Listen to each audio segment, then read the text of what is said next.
المستوى الثاني في أخذ ثلث القرآن الفائزة الأولى الأخت فاطمة الغيطاني 750 جنيه. الثاني محمد كمال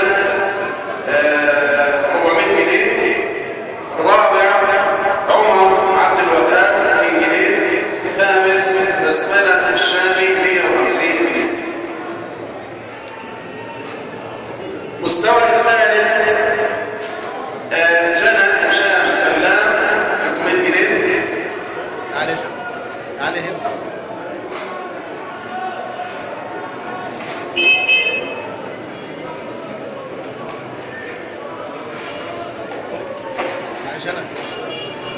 جنى. الفائزة الثانية أحلام أيمن السنباطي 250 جنيه.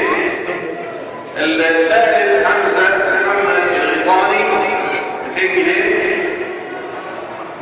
الرابع يوسف السيد نعمان 150 جنيه. السابع